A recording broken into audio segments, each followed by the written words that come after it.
गैर बीजेपी मुख्यमंत्रियों के साथ कांग्रेस की अंतरिम अध्यक्ष सोनिया गांधी की बैठक की खबर से इस बैठक में आज ये तय हुआ कि सभी जेई और नीट की परीक्षाओं को टालने के लिए सुप्रीम कोर्ट का दरवाजा खटखटाएंगे। यानी ये सारे सातों मुख्यमंत्री जो इस बैठक में शामिल थे वो सुप्रीम कोर्ट जाएंगे।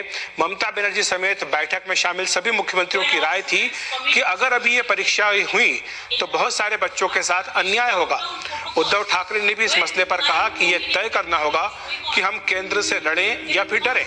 हालांकि झारखंड के मुख्यमंत्री हेमंत सोरेन का कहना था कि सुप्रीम कोर्ट जाने से पहले एक बार प्रधानमंत्री या फिर राष्ट्रपति से मिल लेना चाहिए।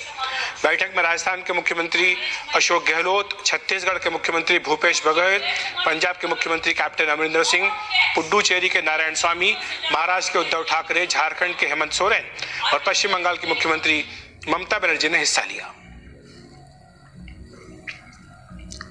It reveals the insensitivity of what the states have been saying. There are other problems of students and examinations. These are also being dealt with uncaringly. We also may appeal the Supreme Court. If central government feel not to appeal, then we as a state government, because we are also elected government, let us do it together.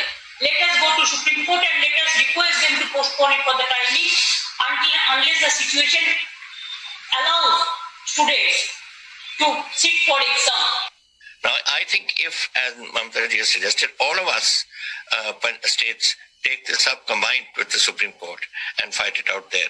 And let's try and see that the Supreme Court, which has so far given a negative opinion, may on a review petition, may listen to us. Aditya ने 2-4 दिन पहले ही प्रधानमंत्री जी को letter किया है education के बारे में, और उसमें आदित्य ने लिखा है कि ये जो एजुकेशन एकेडमिक ईयर है, जैसे फाइनेंशियल ईयर वो आगे बढ़ा है, तो एकेडमिक ईयर भी क्या हम जनवरी से शुरू कर सकते हैं।